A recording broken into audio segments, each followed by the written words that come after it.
going on, Fortnite fam? It's time to dive back into the action. This week we're giving you an inside look into what happens throughout a game of Fortnite. We'll show you how we break it down on the official broadcast and teach you about some of the basic stats that show you how well a trio played in the FNCS using EU's Qualifier 1 as an example.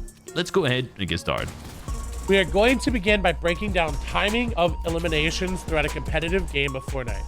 Let's start by defining the different time frames within a game, beginning with the early game. Having a solid early game is crucial to having a chance at taking a victory royale. This time is spent dropping in from the battle bus, landing at your drop spot, looting up, and positioning yourself to prepare for the mid game. This all takes place though within the first zone. Using the last round of EU qualifier number 1 as an example, we see that the top 10 teams earned 21.17% of their eliminations during the early game. Of course, unless you're Metro, X8, and CRR, who got 45.83% of their total eliminations before the first zone.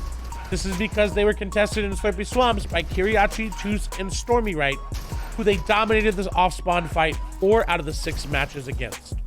Moving on to the mid game, this is the 2nd through 5th zones, which is spent heavily rotating and positioning yourself for success.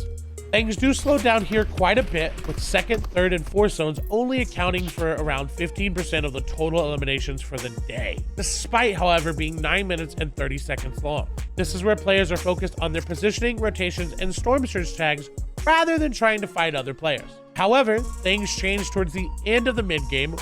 This is where teams often need to rotate to the half-in, half-out zone, which is the 5th storm circle.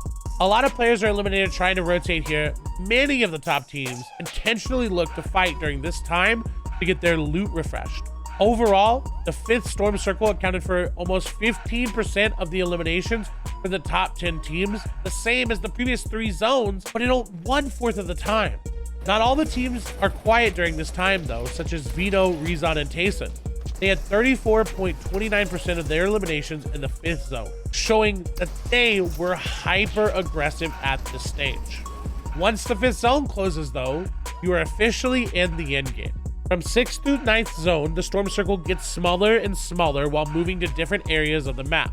These final zones are focused on controlling layers so that your team can capitalize on racking up as many eliminations and placement points as possible. No surprise though, in-game is also where the chaos, pandemonium, and aggression all meet and where the largest percentage of eliminations go down. And this qualifier, 48.53% of eliminations from the top 10 teams came in the end game, with more eliminations occurring in the later circles.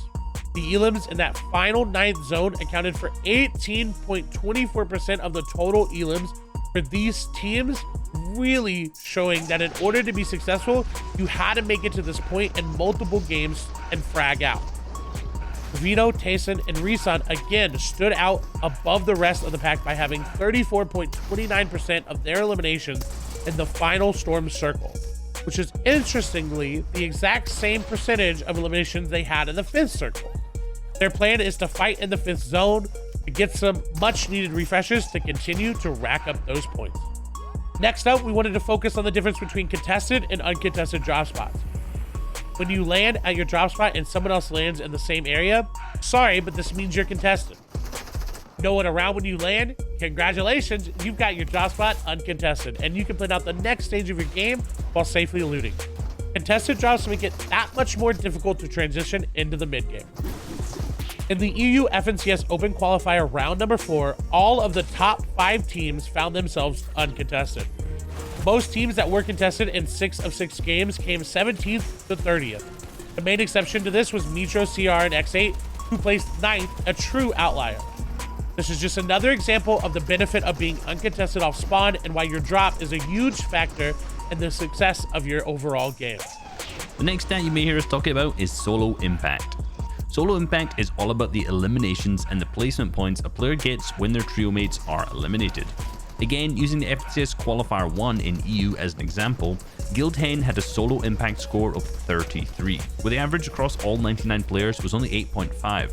His teammates Chapix and Janice had a score of 11 and 6 respectively, so Hen absolutely put in the work this weekend and it showed in their 3rd placement overall.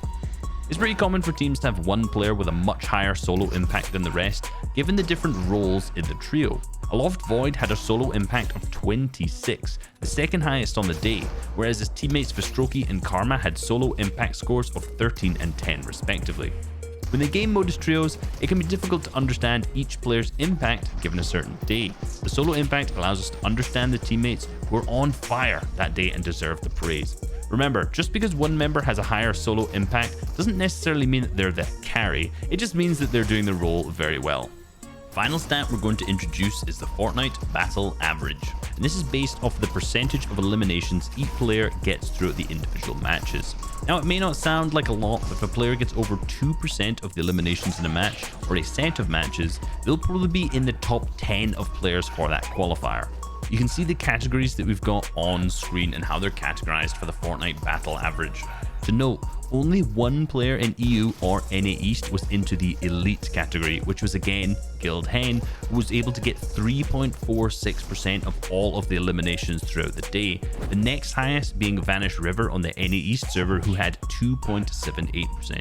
If you ever hear us on the broadcast talking of a player who has an over 4% Fortnite Battle Average, you know this is truly an exceptional performance.